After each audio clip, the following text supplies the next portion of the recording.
Welcome to Off Panel.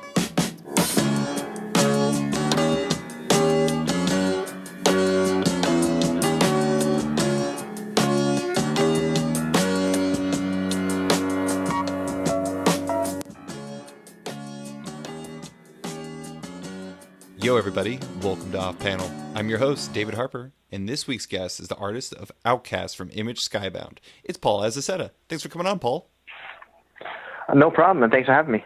So this podcast is largely going to be about Outcast and your work on that book, but I wanted to start with your path to Outcast because I was reading some interviews you'd done as research, and I had absolutely no idea where you started. You started as C.B. Sobolski's assistant at Central Park Media, putting a manga line together, and that totally blows my mind. Like, how did that gig come together? Was it just kind of a first step hope to break in as an artist, or is it just you really wanted to work in comics and you wanted to find a way to do it?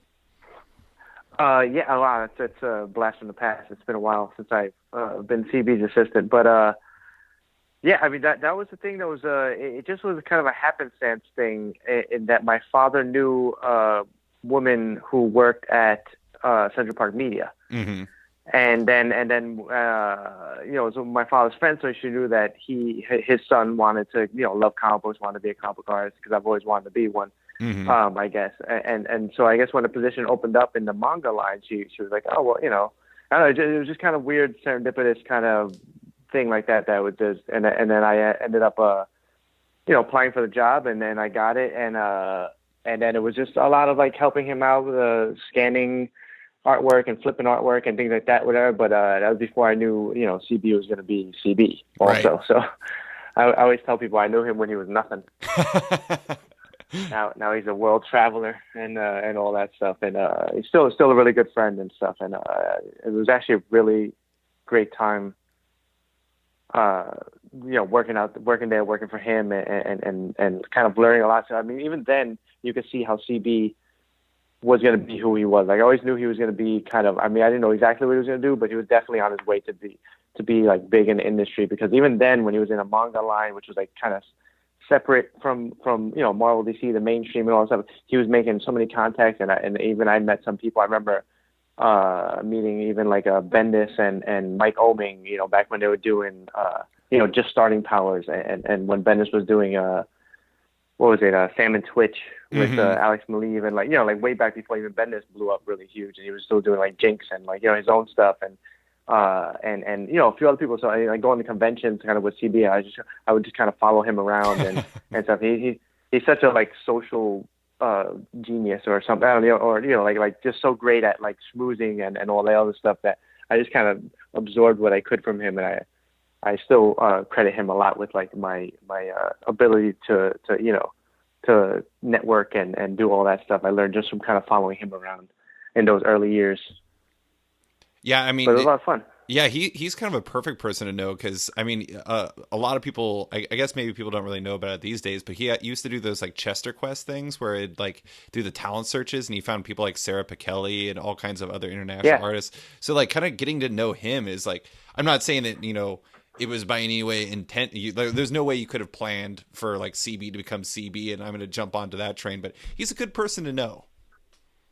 Yeah, I mean, definitely. He's like I said, he's still a really good friend, and it's weird for me to even think of him like with like the kind of power he wields now at Marvel and all that stuff, because I never leaned on that or anything. He's always just kind of my friend CB, and just helped me, I guess where he could and stuff, and whatever, because I mean, obviously he worked for Marvel and I did some work for Marvel, so I'm sure behind the scenes he had good words about me. Yeah, helped me out a little bit there, but I never kind of leaned that. I don't know. It was always kind of like CB's my friend, but it's nice to have a powerful friend. Between him and Kirkman, I got like this whole industry cornered. Totally. Well, so I wanted to ask, after you had that time there, you've done work with all kinds of publishers, and on some books I really love. Like I was a huge fan of Graveyard of Empires. I'm a massive Mignolaverse fan, so BPRD 1946 was a big thing, and I also the Gauntlet, that was a great Spider-Man storyline. But That was a lot of fun. So this might be this is like a really difficult question for any creator to answer, but was there ever a point where you kind of felt like you made it both in a general and personal sense, or is that kind of like something that's always like ethereal and you're never really sure if you've done that? Yeah, I mean, it is kind of ethereal if you want to use that word. I don't know if I ever made it or done it. I mean, like even to like I remember when I got the Gauntlet gig, or not even the Gauntlet gig. I think it's because before that I had done like a couple little Spider-Man stories before that, and then the Gauntlet thing, and things like that. And it was like Spider-Man. So, and I remember going to like convention, and everyone was like, "Oh, congratulations!" and this and that, and blah blah, Spider-Man, And I was always just like, "Okay, sure," like like it was always just kind of another job for me. I mean, obviously a lot of fun, and it is Spider-Man, so I mean that's a lot of fun. But I mean, I didn't look at it like this huge step up, like this huge thing, like. I don't know. It's a weird thing. I guess it sounds weird to say. I'm not trying to explain it, but in a way, I just kind of just rolled along and took what came.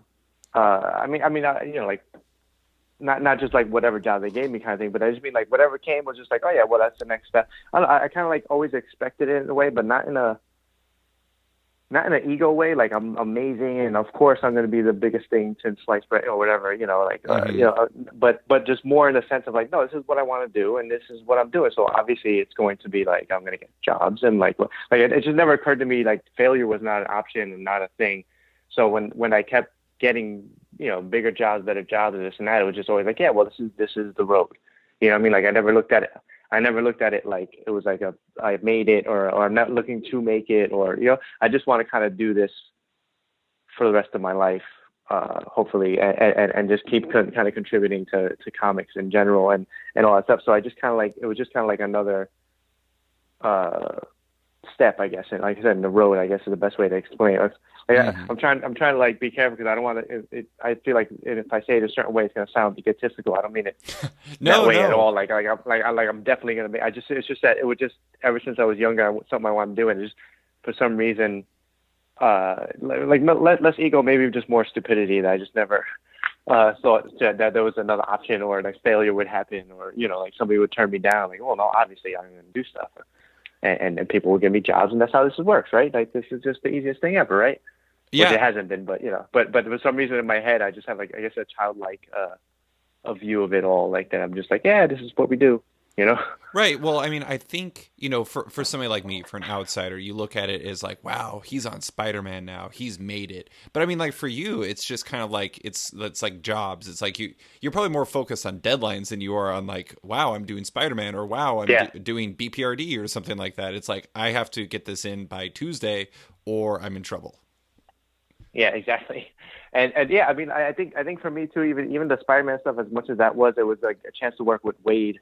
Mm-hmm. Which I had any chance I get to work with him. I was actually just emailing him we were talking briefly and stuff, still talking about having possibly working together again and telling him how much I still love his scripts and like he's still one of my favorite people to work for because he's such a genius of like economy and simplicity. Mm-hmm. I would love to tell him. I would always tell him that like it feels like in the best way possible that he writes his scripts in like an afternoon, but like in the best way possible, like not in a sloppy way, but just because it's so simple, so direct. I'm like it's like a genius thing. Like, but I know there's like a lot of work that goes into that, but when I get his script, it's like a joy to just work on because it's so natural, easy to just kind of natural and just to kind of play and like and I never feel crowded or he's a great and he's a pretty cool guy.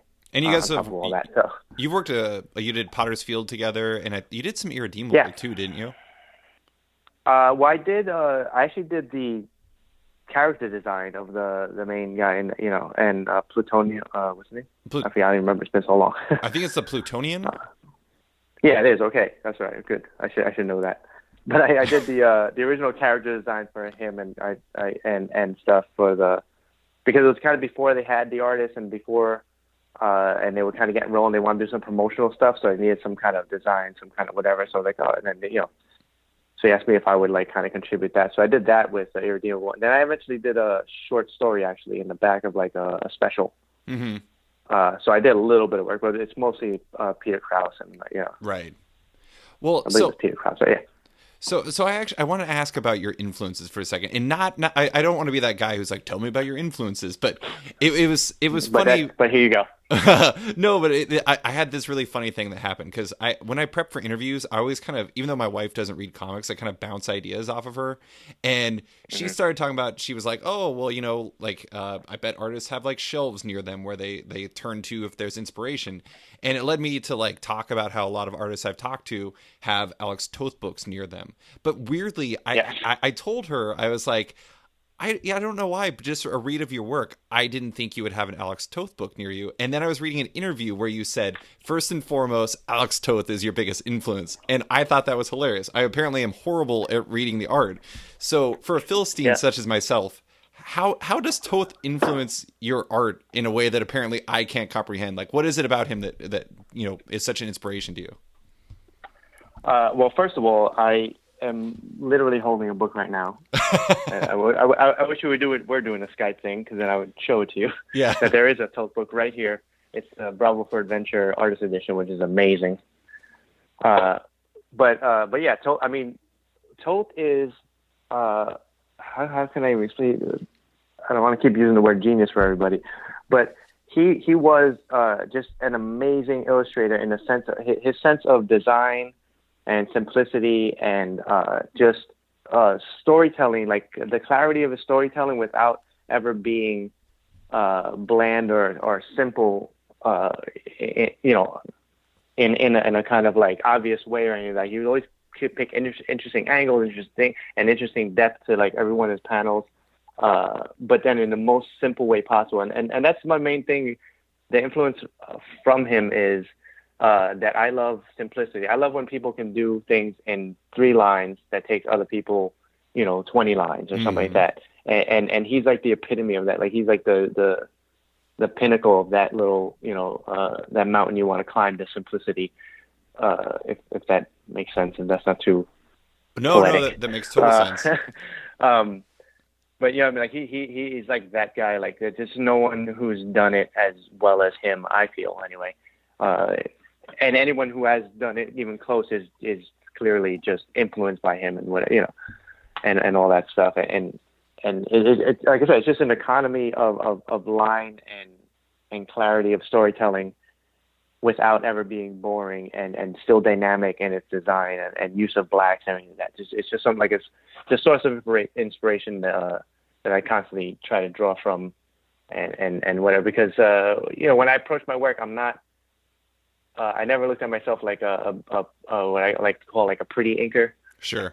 Use a lot of like brush and like very feathery or anything like that. And I'm also not a guy that's going to sit down and draw every brick so I always try to figure out like what I like to call like the cheat on how to get this, like how to cheat this panel, how to cheat whatever, but like cheat it in a very smart way. And that's the kind of stuff that like always excites me when I see other people do it, or when I look at Toth stuff. It's like with like all that silhouetting he does, like it looks like we'll just see, but then if you look at it, it's actually the most or the best way to tell that story, or the best way to move your eye across the page, or the best way, whatever it is, actually use a silhouette rather than sit there and draw every line or draw every wrinkle in that guy's shirt or whatever it is. Like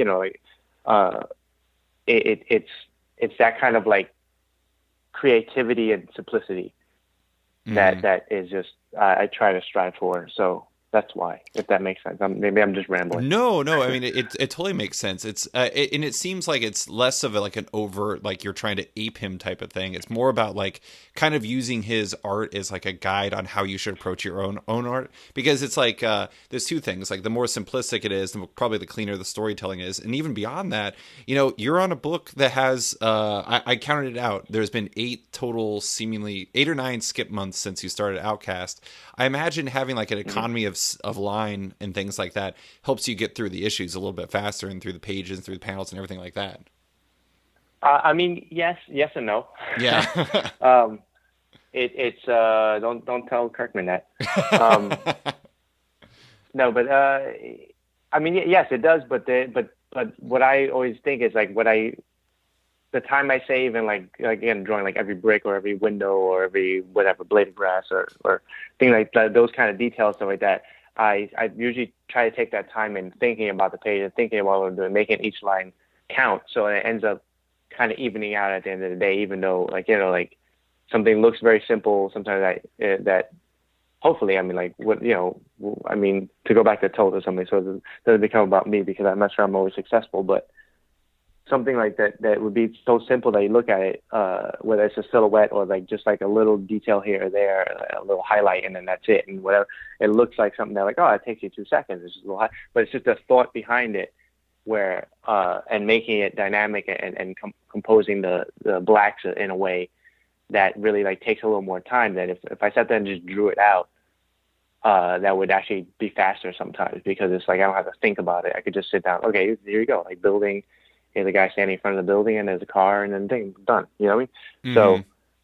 So, actually trying to think about it more. Like I was, like I said, like I like to look at it almost like cheating. Like how can I cheat this? Like, yeah, I have to draw a car and a guy in a building and then some sidewalk or that. But like, how much can I not draw and still make this look good and Right. still whatever and for me that'll be more interesting. You know what I mean? Than just drawing everything there.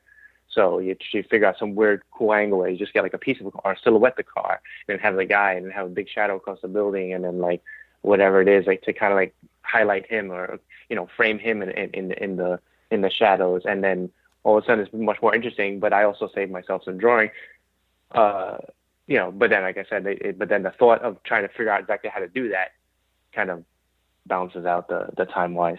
So like the brunt of your the bulk of what you're doing is kind of coming in like the layout phase where you're kind of conceptualizing the storytelling and problem solving and everything like that. Yeah, I mean that's what I try to spend more time doing that than the inking or drawing. I mean I look at that as like the drawing as well. So I mean like because you're trying to figure out like I erase a ton and all that, trying to figure things out. So the inking or the finishing of that like is like the quickest, Mm-hmm. but everything else leading up to that is what kind of takes my time and stuff. And especially it's interesting too, because Outcast has like added more, problems to solve in that sense too, because, working on something that long, it started out one way where I approached it like anything else, like, okay, let me, like I was just saying, like this guy in front of the building and the car, and like, oh, what's a cool way to do this? And oh, maybe if I do this, whatever, blah, Then like a couple issues later, it'll be like a guy in front of a car, in front of a car, or in front of a building with a car, and like, oh, well, I already did that, so how can I do it a different way? Oh, maybe I just do it the other way. And then like the third, but then by like the eighth time, it becomes another problem of like, all right, well, I've done this, I can't keep using the same trick or the same cheat every time, or So that's like, so that sometimes runs into problems too, and all. I'm just trying to make myself sound like I have a really hard time, because I'm pretty sure Kirkman will listen to this, and I want to make sure he can stop yelling at me for missing deadlines or anything like that, so he can see that my job is very hard. I believe it. I do want to ask about kind of how you work on the book a bit. I know you work traditionally. I thought one of the cool things I discovered when I was looking at your page on Cadence Comic Art, your art dealer last night, was how there was, it looked like on this one page, there was like a little layout design on the side of it. Like you were kind of figuring it out literally on the page. And I saw another one where there was a sound effect. Like it's like you kind of drew it out on the side. Like do you kind of actually figure it out on the board when you're doing that stuff, or is your layout phase separate typically? Well, I mean, I'll do a little quick rough kind of stuff separately, but like that stuff is because I found this paper that I really like. That's not your usual comic board stuff. Not whatever Image provides or whatever was Dark Horse, Marvel, something like that. I just got a feel for it, and I just kind of like it, so I just buy pads of that. Mm-hmm. But they come in 14 by 17 or whatever the hell they come in. I don't even know. I should know that too. But yeah, I think it's 14. But either way, they're wider than they need to be. So I have that extra space on the side. So sometimes it's just like trying to figure something out, where I just like go right there because it's just easier than grabbing out a piece of paper, and I have like space on the side. That's not going to be like the live area or whatever that I'm trying to actually draw. But usually that's like if I'm having a little trouble, or if I did draw something, I'm like, I don't really like the way that face or this or that, or then I'll just kind of do that, just kind of figure it out a little clearer, to make it a little clearer for myself, and stuff like so. But it's usually that's usually like later in the stage. I'm not like drawing it, or as I'm drawing it, kind of like figuring it out, kind of thing. Like it's already figured out, but then maybe if I have a little stumbling block, or have a little thing, or something I just didn't quite like, I'll draw on the side. And then the sound effect thing is something I just started doing, because I actually do everything traditional, pretty much traditional. But then I'll add like almost like a digital stage to it. Is what I've been doing for a while, which is kind of like where the light, because I love to be so simple and stuff too. Like what's a lot of like the lighting or like certain little things will become very important to the composition and stuff. So I've been like kind of adding that digitally with like a gray layer. And once I started doing that, I realized that like, well, instead of drawing sound effects, which either I or Betty or so would have to like trace around, because I love to like add my own sound effects. I feel like that's important to stories. I mean, I would actually do word balloons and everything. I feel like comic book art is actually everything all together. Right. And until you do all that, it's not really a full comic page. But then we have Russ and everything, that he's awesome, and Kirkman likes to change things sometimes or whatever. Like foreign rights, stuff like that. Like it's easier. There's just like a number of reasons why I do lettering, but like as far as like sound effects, I can still kind of add those myself, and I love to like incorporate them into the art. Mm-hmm. So doing that, instead of making it for Betty to trace around it or me to trace around it, I was like, well, why don't I just draw it on the side and then digitally like, put it on top or cut it around and then do it that way. Like, it's just like an easier way to do it, because then once I scan it in, I can kind of do it in layers rather than having to cut around it, or like I said, or make it like a little weird thing that Betty has to spend time sitting there tracing around little, A's and P's and K's or whatever, that kind of stuff.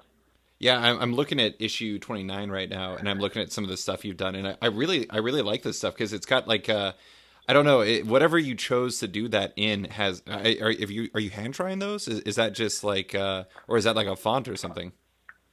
Well, 20, I think 29 is, yeah. That's that. I'm definitely like, there's a certain time. I don't remember what issue it was, but a certain period of time where I even stopped drawing them on the side. I just literally started doing them digitally. Okay. But I have like a Wacom tablet thing, like, so I'll draw them in after, and I have like a couple little like brushes that I set up myself to have like a little rough edges and stuff like that too, and whatever. Like I'm not sure exactly which one you're looking at, but I'll just do that, and I'll kind of scratch them in and fix them up and do whatever, depending on the sound effect.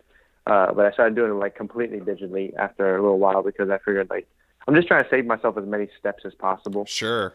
It's the whole like I've been like refining my approach all throughout Outcast, I feel, and like even looking back to like issue 1 and 2 or whatever, and seeing the way I did things, like I would do it completely different now. And even, as much as I'm still doing traditional whatever, it's just like adding digital work. I mean, it's a whole new tool and a whole new kind of landscape to have fun with.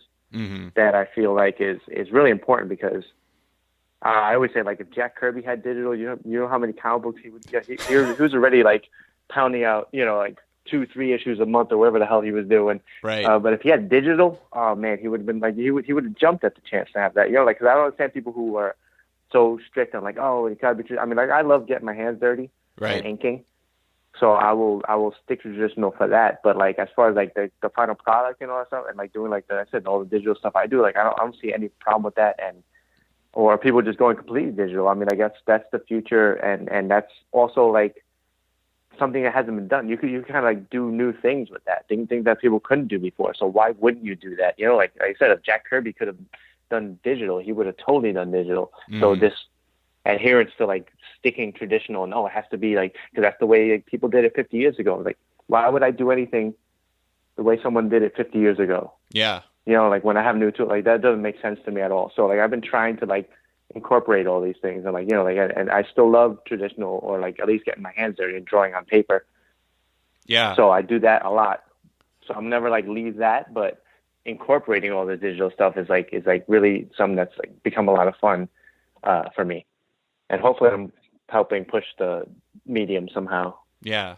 I think it's really cool how, like, there's no reason why you can't use both, and you can find ways to, like, gain efficiencies, or, like, like, I've talked to a lot of people who will do their layouts and then they'll, like, blow them up on, like, they'll scan them and then blow them up, and then they can do the pencils over that, and then do the inks traditionally, and then scan them in for the colors and everything like that. I mean, there's so many different ways you can do it, and it's like, with the tools available to you, it's like, it seems to me that it's almost like, I don't know, if you're so focused on traditional, it's like you're hamstringing yourself. There's no reason why you shouldn't use these tools to make your life a little bit better or easier. Yeah, I mean, that's what I said. It's just silly, like, that people are sticking with this kind of, like I said, like, oh, this is the way they did it 50 years ago. I'm doing exactly like that. It's like, but they didn't have the things, like, it's not that they had the option of digital and they've done it that way. That's a different story. There are things in the world that, like, they had the option to do it, but then you do handmade because it's better, because but Alex Toth, but Mobius, before he died, he was working digitally. I'm good friends with Brett Lewis, who is a writer. He did, like, Winterman and stuff with John Paul Leon and all that. And he worked with Mobius on this short story, and it was digital. And if Mobius can do it, then screw that. I would love to see somebody suggest to a colorist that they should go back to traditional. They would hate that. Yeah. I mean, that was way different. I mean, like, coloring is the probably thing that benefited the most over the years. As far as digital, incorporating digital and computers and stuff. So I want to, I'm going to get back to the process here in a little bit, but I want to go back to kind of the origins of Outcast. Before, you were working on Graveyard of Empires before you did Outcast. Graveyard of Empires, for listeners, is a book that Paul did with Mark Sable, which is fantastic. It's like Taliban and zombies and insanity, and it's fantastic. I really like it. That one I always like to say has the best, like, elevator pitch. It's zombies in Afghanistan. So it's just like the easy elevator pitch book. But that was a book that you did. The fourth issue was released in July of 2012. Outcast started in June of 2014. How soon after Graveyard ended did you start working on Outcast? I think let me think. I think I did Graveyard, and I think I did actually, like, Conan in between that and Outcast or something like that. I think there was something in between that. Okay. I think it was Conan for Dark Horse. It was that one that Brian Wood was writing for a bit, that Becky Klutman had started, and then I did a arc on that. So yeah, I think I'd actually between those, but it wasn't soon after that. I mean, like, a lot of what I did on Graveyard, I really did bring over to Outcast, because Graveyard was one of the ones that really started leaning into the digital stuff I'm talking about, like adding that extra step or an extra layer of, like, grays and stuff like that, of, like, to and knocking some line work out and adding this and that and whatever little digital stuff, like in Graveyard. There's some scenes in there where there's, like, mountains in the background and stuff like that too, that I started just doing completely digitally to kind of, like, push the artwork hopefully in a way where it doesn't feel like a black and white drawing colored. That was my whole inspiration for it. I felt like it was too much like if I handed a black and white and then they just put color on top of it and it's just kind of there. And sometimes they compete against each other. And I was, like, trying to kind of mix the two in a way and not having the time to actually color it myself or do anything like that, which would be a whole other undertaking. I was like, at least maybe I could do, like, some kind of layer, knock some things out and, like, add a little digital, whatever, to kind of, and hand that over to Matt, because Matt Wilson colored that and he's awesome. Hand it over to Matt and be able to kind of, like, work with him a little more, like, closer, instead of just, like, kind of handing him, like, here you go and have fun, like, kind of, like, doing, like, a little more, blending our jobs together a little more, and kind of hopefully the final product feels that way, like, it feels like one person rather than two people, right, a little more. So, like, that kind of really started on Graveyard, though, definitely. And then as soon as I got Outcast and Betty came on board, I was like, oh, that, then I got very excited because she is amazing. And the possibilities of working with her and, like, just handing her, like, a little bit of that and, like, blending our, like I said, our jobs together a little bit and seeing what she brings to the table, which is always amazing, is really it's one of my favorite parts about working on Outcast actually is just getting to work with her and seeing what she does. She just handed in some pages actually for next issue and stuff, and they're amazing. Like, you know, like there's some pages that like usually in the past when I've handed it to colorists or whatever, especially before the digital stuff that I'm doing now, I would always be like, all right. And like, especially if I'm like wishy-washy about my own page. I always hate my own artwork anyway. Mm-hmm. So I hand it off, I'm like, and hopefully the colorist is going to like save this or do something cool with it, this and that, you know, that get it back. And not every time, but a lot of times I'm like, oh, that's worse. Like, or you didn't save me at all. And like, what, you know, but it's the exact opposite with Betty. Like Betty, something like these pages I was saying that she just handed in, like I was a little wishy-washy with them. I was like, I don't know, maybe I should have done a little more of this or this and that. But she handed them back, like, amazing. So she made them look so good. So it's one of the things that she kind of constantly like saves my ass and makes me look good. So it's a good relationship to have, you know. Yeah, I think so. A couple of years ago, for the site that I ran, I was kind of counting down my favorite creators of the year, and all the creators I did individually, besides you and Betty. And the reason why I did that was because you know, there's a lot of great pairs out there that you know, write or artist and colorist pairs and everything, but you guys complement each other so well that it's kind of like what you were talking about. It's like two artists feel like one. It just feels very simpatico, and you guys do so much to make the atmosphere of Outcast so much more. What is it about her work that you feel like what is it about you guys' work that you feel like complements each other so well?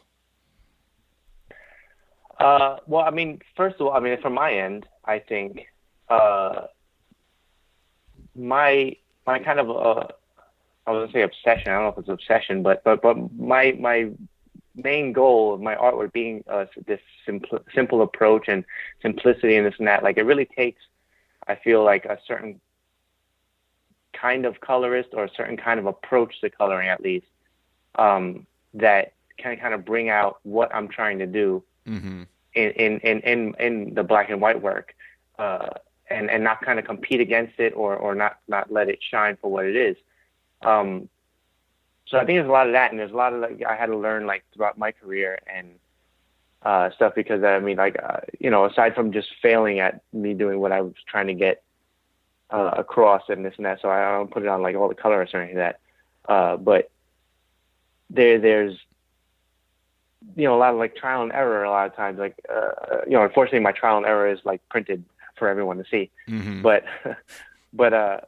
a lot of that has to be like that, and kind of like learning what I have to give the colors, what they do, and what they'll bring, and what not to expect too much of this, not to do that, or not to, you know, or like having real conversations about like what I'm expecting, you know, like just being on the same page, you know. So there's a lot of that kind of went trial and error, and then again, like seeing Betty's on other people already before like I got to work with her.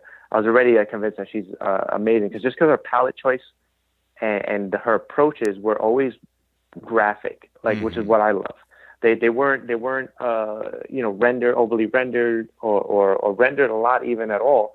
And the choices of colors were like bold, but they weren't like just gaudy or bold either. Like she picked her spots, and like it was just a really smart, graphic, simple approach to coloring and palette choice that was not your usual palette choice, where like things aren't just, you know, just like peach and blue, or the sky's blue and the, you know, grass is green kind of approach, that I was like really excited to, like, you know, get to work with her. And then now having worked with her, and actually I found out through working with her that she was has like a degree in like she actually was an abstract painter, which is like exactly, I was like, no wonder, mm-hmm. because that's exactly what you're doing when you bring in the, you know, what you're coloring is, you know, like it's all about palette and choice and like it's like keeping it graphic, simple, and it's like exactly what an abstract painter would do, and mm-hmm. and I think that's her real gift, is like being able to pull that out and like make it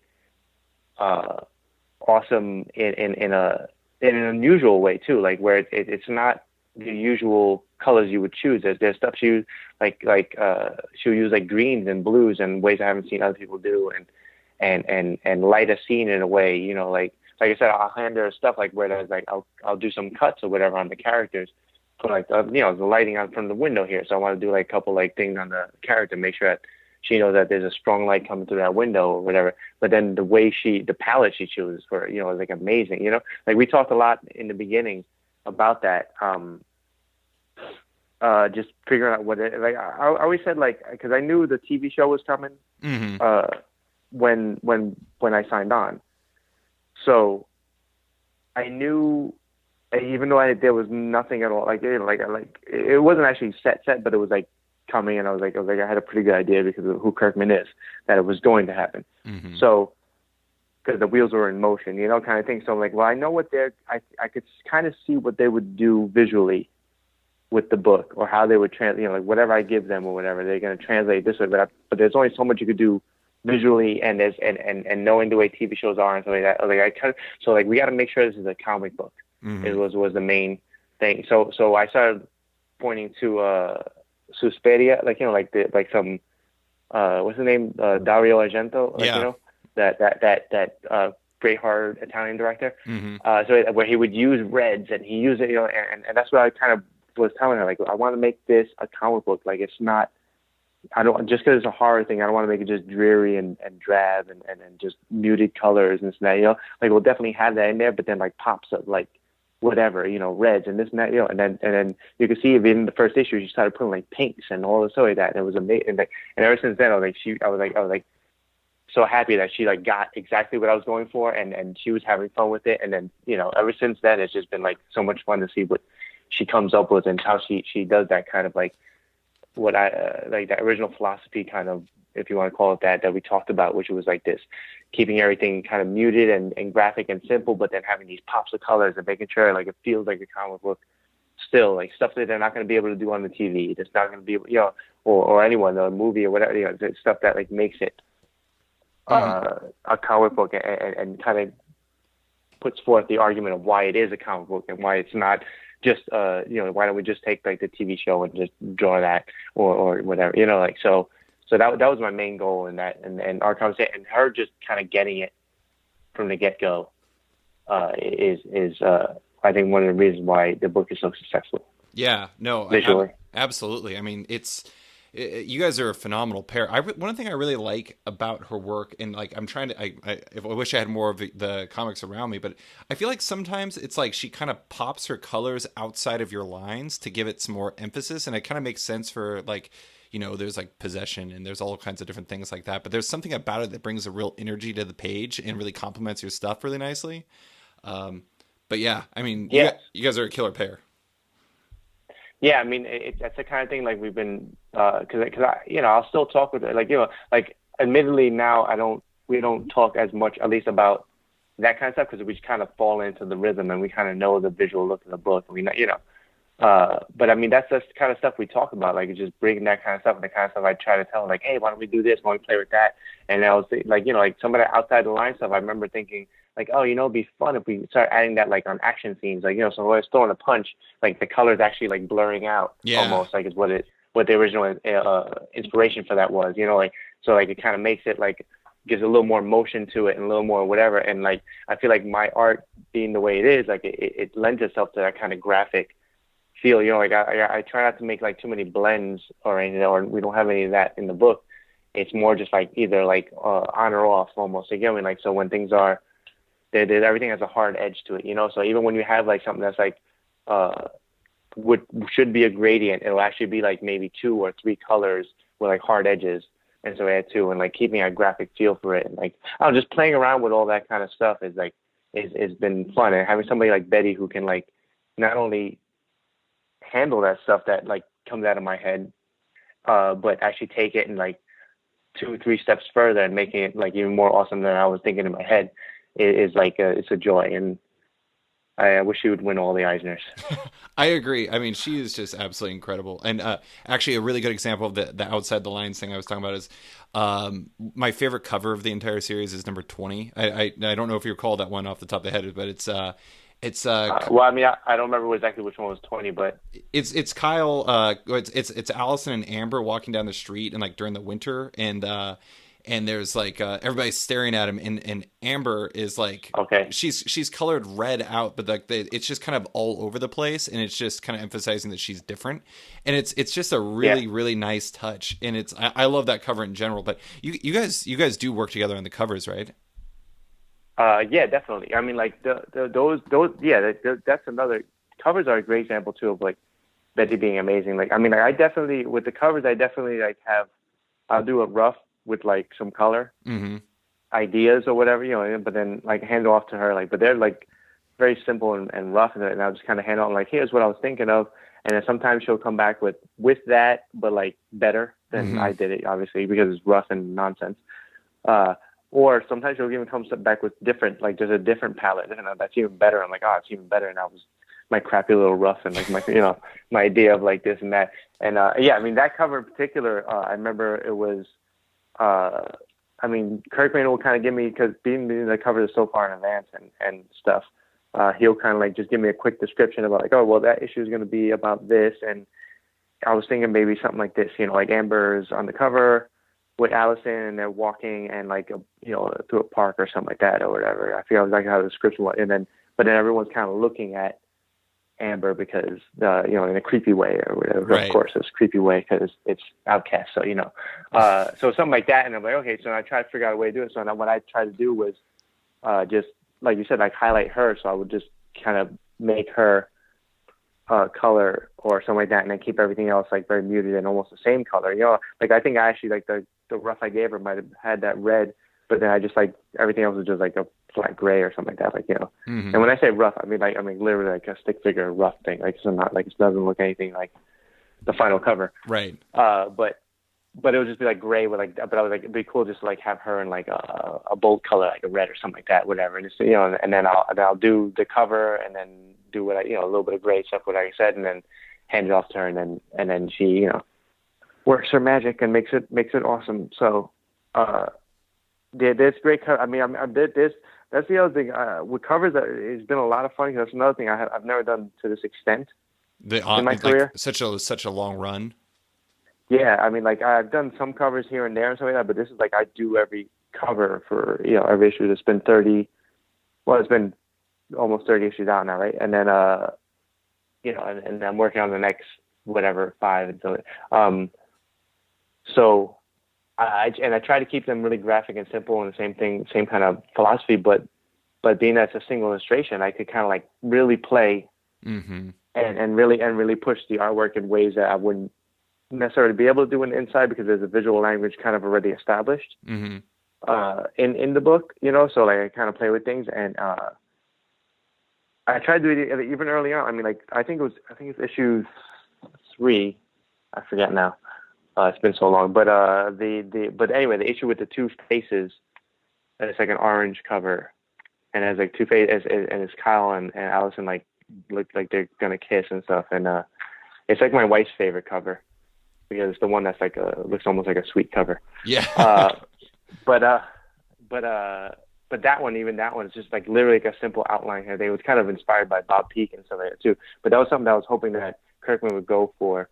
Like I said, it was early on in the series, and I had this like kind of vision of really doing these really graphic and cool, simple covers. It was. And I wasn't sure if Kirkman. It was somebody okay.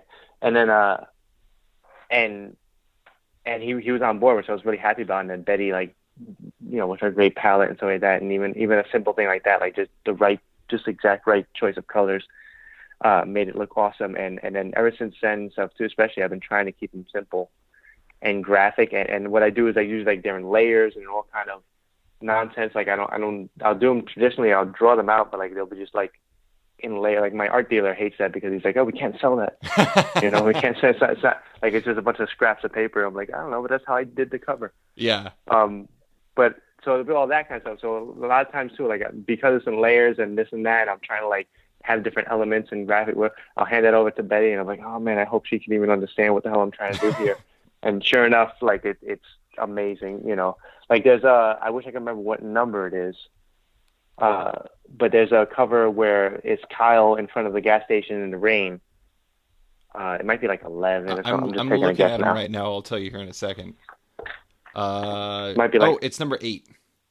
8. I was gonna say 8. I swear. Yeah, that one. That one was one that I handed in layers, and so I had 2 of Betty. I was like, oh, I hope. And then she handed it back. It's like one of my favorite. Like she's amazing. Like the fact that she could take what I gave her and make it look like that is like. So it was like I felt like a mess. It was like because the rain was on one layer, and then the gas station on another layer, and then Kyle's on another layer, and then like there's like little details of other things and like other stuff, like and just the lights that are shining on another layer. And it was just like I was like, oh, this is kind of a mess, and I don't have time to like keep going with like I had to be handed in for whatever reason, and then I was like, oh, I hope she can understand this, and then she turned into that, which was like amazing. I could like make a poster out of that. And Yeah, it is really amazing. But I mean, I'm looking through all the covers right now as we're talking, and like the thing that really stands out to it is like you can actually kind of see the experimentation that you're talking about. Everything kind of feels like a little bit different. You're kind of doing your own thing, and also like the way that Betty's approaching it, it's like it's a dark book, but at the same time, it's like the palette is so different. Even in the logo, like the logo is different every time too. So it's like, I don't know. It is kind of cool seeing how consistently different and like, see how you guys are trying different things as you go further into the series. Speaking of that, were you a bit trepidatious at all about taking on an ongoing after, you'd primarily dealt with short runs and limited series for most of your career? Was that like a little bit nerve wracking when you were potentially signing on? Yes, actually it was. Yeah. No, yeah, I mean, it was one of the things that like gave me pause, like because Kirkman approached me about doing the book and stuff like that too, and it sounded really cool, and I love horror and this and that. But the one thing that like actually that was probably the one thing that gave me a little pause, like, oh, it's gonna be a long run, and like, and I had actually, I mean, even though I knew Kirkman and stuff, I hadn't actually worked with him, so like I was like, well, I haven't worked. And like, what if we actually end up hating each other? Like, or he has some weird scripts or stuff. I mean, it could happen. You never know. Mm-hmm. Or he hates me, or like what, like, or he's like completely hates himself for putting me on the book and wants me off by like issue 2 or something. Like I completely screwed up or so, or whatever. There's like a million things that could go wrong and stuff like that. And I was really hesitant. But the one thing that kind of pushed me to it was that like I felt at that time in my career, I was actually getting a little sick of hopping around. Like I felt like I was like hopping around so much that like I really love to like go up in one spot for a while. And this and that, like whether that was 30 issues, 60 issues, or 12 issues even, or something like that. But like I didn't know at the time, but I was like, I definitely want to do something that's like longer, and like I felt the need. I felt like that was the way I was going to be able to kind of grow as an artist or in my career. To do that, and so that was the thing. That it was funny because I was actually thinking of that before Kirkman approached me, and then he did approach me, and it was almost like, oh no, that's exactly what I was asking for, and now I'm kind of nervous that it's in front of me, like You got what you want, and it was yeah, intense. Yeah, exactly. I was like, well, this is more than I was asking for a little bit, but it sounded so awesome, like the pitch for it and everything too, and again to work with Kirkman and all that stuff. So I couldn't like really turn it down, but if there was a pause, it was because I was like, oh man, this is gonna be a long thing, and I hope everybody ends up happy at the other end of it, Mm-hmm. But I mean, it's been great. I actually like since doing that, after doing like I don't know, like 12 issues, 10 issues, 12 issues, or whatever it was, like really getting into the run and stuff. I actually like tell all my friends now, like artists, people that I know, other people, like I'm like, you need to do an ongoing book. Like it changes everything. Mm-hmm. It's really something I think every artist should do. And I always tell them like, whether you succeed or fail at it, like you could like also like fail at it, like never hit a deadline or this and that, but just approaching it as an ongoing, like in that big of a scope of a thing, really changes their storytelling and your approach to your art, and it just like it affects every kind of step of the way, and in such a way that I'm like I've learned, I feel like more doing this than I have on the 18 or 19. The book probably wasn't that many, but the whatever many little short things I did before Mm-hmm. Outcast. So it's just something I'm like really grateful for, and and even when it is bearing down on me and like the deadlines just never stop and all the other fun stuff like that, it's still like I remember that how much I've learned from doing it, and it's an amazing thing. Like I said, like I think every artist should kind of at least attempt to do, because not every artist is a monthly guy or this and that, so it's Right.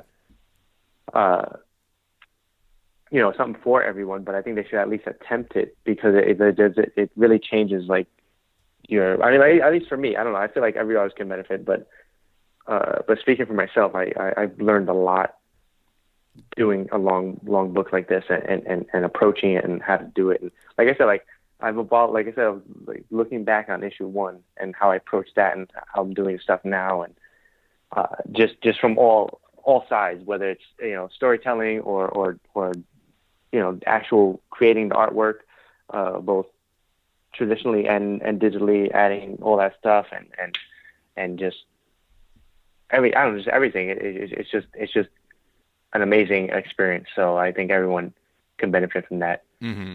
Do you feel like this is probably not the right phrase, but you were talking earlier about how you kept having the challenge where you're like, okay, I'm going to change the angle on that car, and I'm going to change the angle on that car again. And you're like, I've done this 8 times. Like there's different ways to do it, but I'm kind of running out of ways. Do you feel like having on an ongoing where you have to kind of reapproach on similar looking things over and over and over, do you feel like that kind of challenges you and kind of rewires your brain in a way that's kind of good for your long-term, I don't know, like your abilities as an artist? It makes you kind of change the way you think about things to a degree. Yeah, I mean, I think that's what it is. It's having a grand scope on the story that I feel like I didn't have before. I don't know. Maybe I'm just slower than most or whatever. So maybe other artists already see this, and it took me 30 issues to kind of figure this out on my own. But either way, is having like that grand scope on things. Like there's some stuff where an example of something like maybe recently, like that I was looking at a page and there was just a lot of talking on it, and like a conversation scene. It was like 2 or 3 pages or whatever it was, Mm-hmm. So on the page, I was like kind of laying it out and this and that, and then I realized like, this is kind of too many close-up shots. Mm-hmm. Or like I was trying to, you're always trying to vary your camera angles or your close-ups to wide shots and all that stuff. Right. So I was like, this may be too many close-ups, but and in the past I was like, let me fix it. I'll be like, make this a wide shot and make this but then instead I looked at the script and I turned the page. I was like, oh no, this is a wide shot next. Oh, it's fine then. And I just did all close-ups on that page. You know what I mean? Like, so it's like, and like that seems like such a simple thing, but it's something that like when and that's like a very small example of it, but that's the kind of wider scope you start thinking about. Mm-hmm. You start thinking about the whole project and the whole thing. You know what I mean? Like there's things where like storytelling wise, from the beginning of the book to now, I feel like the book has changed a lot. Like it's grown all throughout the story, which is a thing, and it's going to continue to grow to the end. Like it's ramping up to all the way to when it hits the end and stuff, and knowing that kind of like where that's going, where it's doing, and then what I'm trying to do with each character, and like having a long-term goal of that kind of stuff, and like having the characters change a little bit and change their appearance a little bit, and this and that, like like I know Kyle's gonna have a beard at one point, I mean, this and that, so like he's always gonna have that scruff, whatever, but then he'll have a beard at one point too. So like save that kind of stuff for later, because I know that's gonna contrast because of where he is in his life, and just having like things like that too. Like it's a lot to. There's like a million examples of it, but it's that kind of like long-term thinking that is something that is a lot of fun to do, and you start. I like you said, I brought up the example of like the guy with the car, and there's only so many ways you can do that, Mm-hmm. But then there's also like knowing that something like that might be a useful thing, what I mean? Like whereas like maybe in a short comic, something like that, it's like, it's too repetitive, But then if I know like, but that was like 4 issues ago or something like that, or so now I could use it again now. Like it's not that bad, what I mean? And on top of that, if it's a location thing, I should actually use the same exact thing, because then it's been 4 issues, so people are gonna not remember it. If I use a different angle or a cool thing, this now, people are not gonna recognize it right away. So it's actually better to use the same exact thing, so that when people see it, they immediately recognize it as that location. And if there's been a few issues, it's what I mean? Like a callback. So, I mean, yeah. So I mean, like you see it in like television shows all the time. Like, especially like procedurals or whatever. It's not the best storytelling visually there, but but still, like there's like, NYPD Blue or something like that. Every time they show a station or whatever, Friends, even like sitcoms, you know what I mean? Like every time they show here's Ross's apartment or whatever, whoever, Rachel's apartment, Monica's apartment, you know what I mean? They have the establishing shot, you know what I mean? Like, but it's like the same shot, you know what I mean? Like maybe it'll be like a different setting or a different what do you call it, time of year, you know what I mean? Like, so it'll be a different what do you call it, season, yeah. Nice. I can't even think of season. So different season or something like that, or night and day or something like that, but it's the same kind of shot because you want that instant recognition. So that kind of stuff too, like you start thinking about, you know what I mean? Like where it's not so bad to use the same thing sometimes, whereas maybe in a short thing you do want to vary it more, and it's only been a few pages, so hopefully the reader remembers 5 pages ago that what that house looked like or whatever, and you don't have to like draw it from anything, but like think of long term, like I said, like it could be like 4 issues, 5, sometimes it's like 10 issues or something, we haven't seen that thing. So then, like, you know what, I should use the same exact thing for that because it's actually better that way, so, and it's a good cheat to go back to that. Yeah. I did read that you when you first got started, you created a floor plan of Kyle's house, which I thought, I mean, it's super smart because I'm sure you've had to draw that over and over and over. And now that you're in like a different location, I imagine you probably did the same for like the new place that everybody's hanging out at. I mean, was that just kind of like, once you got into it, you're like, oh man, I'm going to be doing this for a while. I need to find efficiencies to kind of save my life later on. Was that kind of how it was? Yeah, exactly. I mean, that I think is like a literal manifestation of me being nervous about doing a long-term thing. Right. Over planning and stuff in the beginning. I mean, it's helped a lot, and I still definitely do things like that now. But yeah, stuff like that was like definitely like, oh man, I'm gonna have to draw this maybe like 80 times. So let me figure out what the hell this looks like exactly, because again, like in a short thing, where it's like just gonna show up once, it can be like, oh, there's a kitchen, and then they go into the bedroom, and it doesn't really have to make sense. Right. Where the kitchen and the bedroom are in relation to each other, so yeah, too. But with a long book like this, when you keep coming back to the location, it's like, well, you're gonna have to actually make it make some kind of sense, because then what if, like, they go from the bedroom to the kitchen, but the next time they want to go to the bathroom, it's like, well, there was no, I didn't draw a bathroom, and and stuff like that. So like, it's little stupid thing like that you want to keep on top of. You know what I mean? Like I don't want to. I can't spoil anything, but there's definitely something coming up in these next few issues that I got to actually call Kirkman about, and I want to do some real planning about it. Because that's kind of stuff that like could really get me into trouble if I don't plan ahead, because again, like going back to it a few times, it's like you see, like it's something that's like, if you throw something together real quick and just put some duct tape in this and all that and just show it to somebody real quick, like, oh, they probably won't notice all the little cracks and all the little but if you keep showing to them, they're gonna be like, oh, wait a minute, this is kind of messed up here, and it's like, oh, what you do here with duct tape, and so like that's what you don't want to happen, to kind of like they'll kind of break down, and it'll be the focus will be drawn away from like the actual story to the fact that, like, where the hell they live, this doesn't make any sense. First there was 3 bedrooms, now there's 2 bedrooms, and then the thing is over here, and I thought the thing was upstairs, but now they're downstairs. Like, doesn't, and you don't want any kind of stuff like that to happen. And plus, it would drive me insane, because those little things that I try to avoid, that I spend too much time when I should be just drawing the book, Yeah. Because maybe people don't even, maybe I'm overthinking it all, and like people don't actually notice stuff like that. I should just get on with it and just draw the book, and they just want to see people punching each other anyway. So No, I can tell you, as I'm going to use this example from movies, but it's like, when you watch a movie and like somebody walks into a room and like they have something in their hand, or they don't shut the door or something like that, and then next scene they don't have it in their hand, or the door is shut, and you're just like, oh my god, like this bothers me. Like it kind of takes you out of the scene. So it's like, that's exactly what you're talking about. It's like, if there's inconsistencies, it can take you out of like the realism of the story. Yeah, exactly. I mean, like, one of my pet peeves in either movies and I think you see it a lot in sitcoms more. Yeah. Or at least I do, is people don't shut a door. Yeah. Like, they'll walk into a room and not shut a door. And like, it's like a front door. I'm like, dude, shut the door. I'm like, I'm just sitting there, I'm like, not even paying attention to the jokes or whatever, Like, I totally missed like the next few lines. So I'm sitting there just focusing on, like, is no one going to shut the door? Are they just going to leave this front door open of this house? Like, and it would just bother me. That one, and my other pet peeve, which is not exactly like that, but it is a sitcom movie thing is people who are driving and not looking at the road. Oh yeah. It drives me up the wall when when I see people driving and they're like having a conversation with the passenger in the passenger seat, and they're just looking at the passenger the whole time. And it's like an emotional scene. Like, I get it, but you have to see where you're driving to. Like, and like, like you're not gonna look at the road once. Like, you're just driving magically down the road.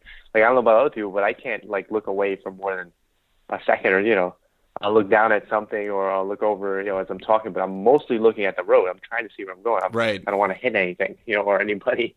So that's another like pet peeve. But yeah, like those little things, like I try to avoid those, and it's really hard because there's so many little variables and little things like that in the book that, or in any book, that it's hard to keep track of them all. There's definitely things I've missed, but I'll try not to even point them out, and hopefully no one noticed. Well, I just have a few more questions for you. I wanted to, Sure. One thing I wanted to mention was, you're doing a longer story than usual, and I think one of the cool things you get to do with that is the fact that, like, and this might be me reading too much into it, but when we first met Kyle Barnes, he was a wreck. Understandably, his life sucked. It was terrible. Yeah. And he had like bad posture, and he just seemed like he was always looked down and everything like that. But now it doesn't seem like he's quite as bad, because his situation is, it's still not great, but he's like, not to spoil the story, but he's back together with his family, and he's like kind of making progress, Yeah. and yada, yada, yada. It feels like his posture has improved and things like that. Is that, first off, am I reading too much into it? Two, is that something that's kind of fun to deal with, and now that you're in a longer form story, because you can kind of evolve the look of people based off of their demeanor and their emotional state?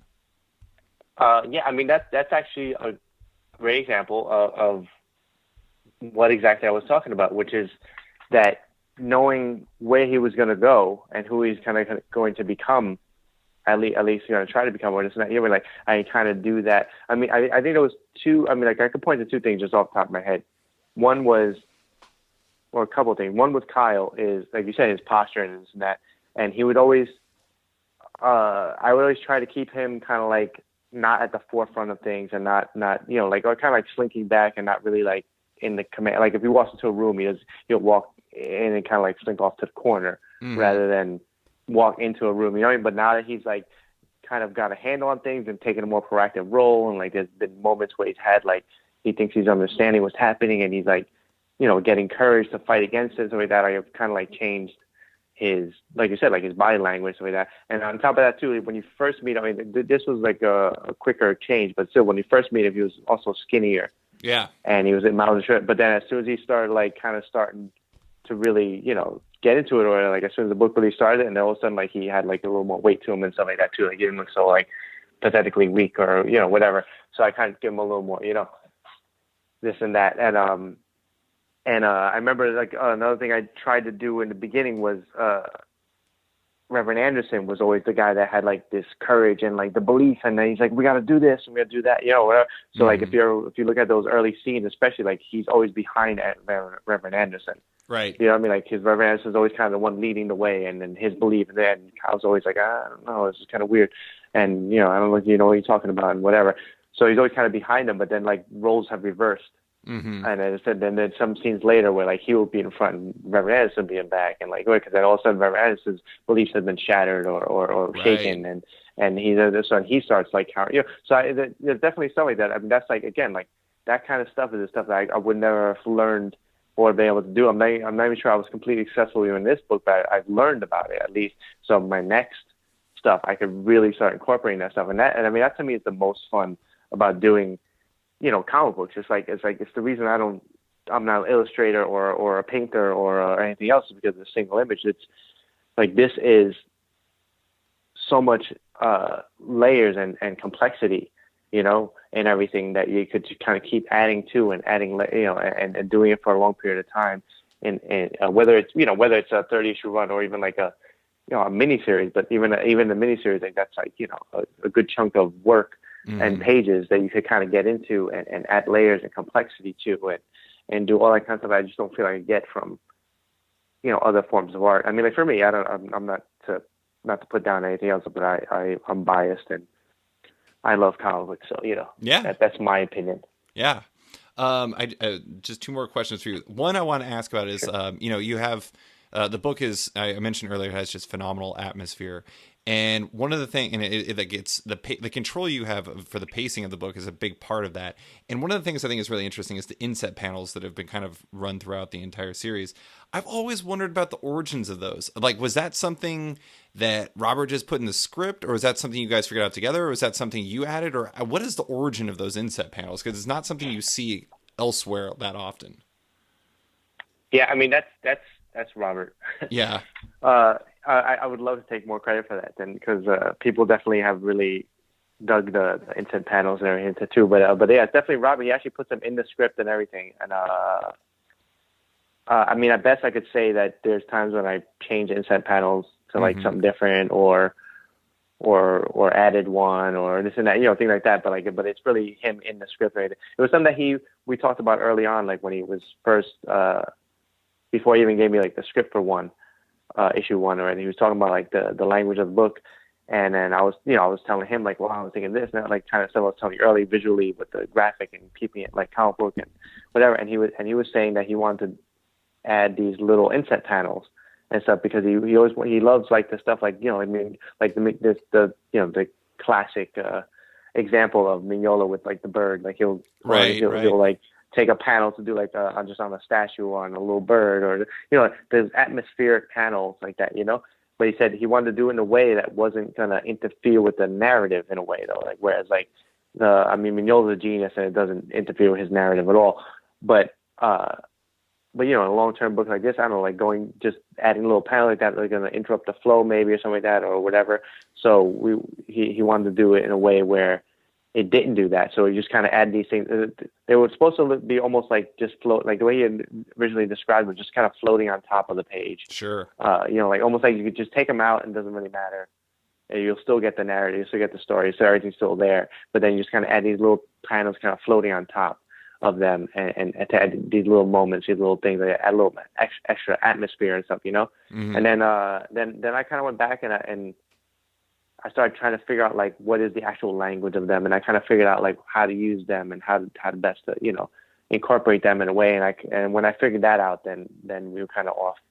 And it's been a lot of fun adding those little things. It's become like I love having them for the simple fact that no other book uses them to the extent that we have, and so it's a unique thing for Outcast. Like I love having that kind of thing for the book, where it's like it has its own kind of like language that's kind of not really done in any other book before. Other people obviously have used insets, and there's still people who do things, and even Mignola does that kind of stuff like we were talking about. I think to the extent that we do them, where it's like every page pretty much has at least one little inset panel. So like the extent we've done, I think is something that like is really cool that we're able to bring to the book that's unique and separates it. I hopefully separates it from other stuff, Yeah. So, but it's Kirkman. I wish I could take more credit. But every now and then he comes up with a good idea. Every once in a while, I feel like I actually completely I forgot Mignola does that, and I think the reason why is because a lot of times it's like highlighting like an animal or something like that with like a question mark over their head and an exclamation point.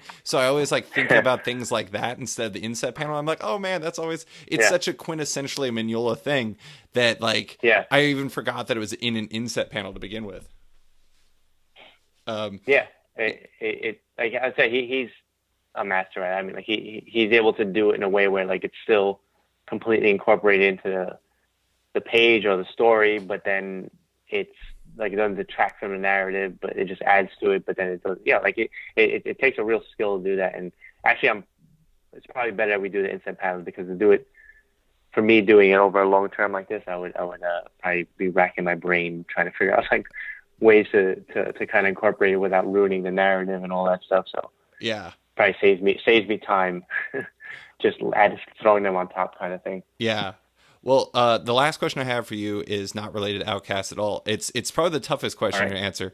I was reading a bunch of interviews with you, and somebody asked you about your favorite horror movies, and our favorite horror movies are the same: The Thing and Alien. They're amazing. They're both amazing. But if I had to make you make a choice, if you could only pick one, which one would it be? Oh, that's a tough choice.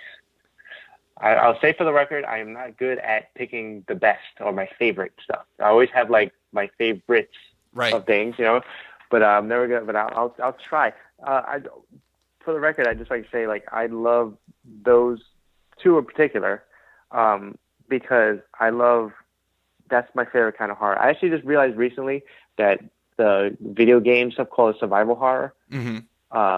And I'm like, oh, that's what it is. That's what I like. I love survival horror. Right. Meaning that there's one person or a couple people or a team or that against this thing, and they just have to kind of survive. Which is like Alien and John Carpenter's Thing. Like those like great examples of survival horror. I never for some reason I never put two and two together. I'm not a big video game guy. I also really love the original Dawn of the Dead for that reason, especially because it's like hilarious having them in a mall, and it's just great. Well, I actually love the original Night of the Living Dead. Yeah. For that same reason. Mm-hmm. If you, I don't know last time you watched it, but if you watch that, it's Alien. It's a few guys in a house with an outside threat, or and they just have to kind of survive. They have to do that kind of thing. It's Dawn of the Dead obviously like it continues that and adds a little more social commentary and all this stuff and all the other stuff attributed to it. But it's that kind of like horror stuff that I love more so than just like, just monsters, this and that, whatever. Right. If I had to pick, I don't know. I might lean towards Alien because visually, I don't know. That's hard to say even. This is a tough choice. I told you it was going to be the toughest question. But just H.R. Giger or Geiger, I always screw up how to pronounce his name. His alien designs and all that stuff, and just like the sleekness and the visual language of Ridley Scott, especially in that era, I think might push that one over the edge. Sure. Like slightly. That's a legit choice. I say that, but just thinking about like the design of the monsters, or the thing, in John Carpenter's thing, is so amazing too, and the desolate kind of shots of like the winter and whatever. That's awesome. Yeah, it's a tough one. I know, but I think I'll lean for tonight. I will lean towards Alien for the. You know what else? Okay, I'll give you another thing that maybe Alien has over is I love the retro computer. Oh, future, yes, future computer stuff of Alien. I love that stuff. And just like the ship, the way the ship is set up, with it looks like MS DOS or like the old computer, like 80s Macs or something like that, or whatever the hell, But they're like in the future, and it's like that kind of working class, whatever. Like I think that's something that like is a visual thing that like everyone has stolen, and I'll steal too. I'm sure when I do my sci-fi book and all that stuff. So I'll lean towards that, but that's only tonight because everything will change tomorrow. If you watch The Thing tomorrow, I'm sure it would change. Yeah, exactly. Well, Paul, thank you so much for taking the time to chat. I really appreciate you taking the time. No problem, man. Thank you. Thanks for listening to this week's episode of Off Panel with artist Paul Azaceta. You can find him on Twitter at Paul Azaceta and his work in Outcast at Image Skybound. If you're a fan of the show, there's some big news. Off Panel now has a Patreon. If you like the show and want to support it, consider backing it on Patreon at patreon.com/offpanel. There are fun rewards and insider information you can get if you do. Big thanks to all my existing patrons, including Michael Perlman, Phil Null, Ian Maxfield, Benjamin Shipper, Barry Straw, Colin McMahon, Chris Palmer, Maxwell Schmidt, Dan Lee, Scott McGovern, Nathan Fairbairn, Kat McKenzie, Lou Iovino, Christopher Carter, Nicholas Kesslake, Brian Dickerson, Greg Rucka, Ryan Mail, Adam Highfill, Nicholas Gardner, Andrew Corrigan, Fiona Staples, Chris Morris, Johan Borander, Chris O'Halloran, Mark Abnett, Matt Battaglia, Mike Murphy, Michael Shirley, Tom Barnett, Jim DiMonacos, Norbert, Nick Lowe, James Kaplan, and Mission Comics and Art in San Francisco. You guys are all the best. Don't forget to like the show on Facebook at /sketched, that's SKTCHD. Follow on Twitter at @sketchcomic, or follow me at @slicefriedgold. Want more from Off Panel? Subscribe on iTunes or Stitcher and give the show a rating or review while you're at it. Quick thanks to the band Wolfpack, whose excellent track Outro from their album Volmilch opens and closes the show now. Give them a listen as they're totally rad. Thanks for listening, and tune in next week for another episode.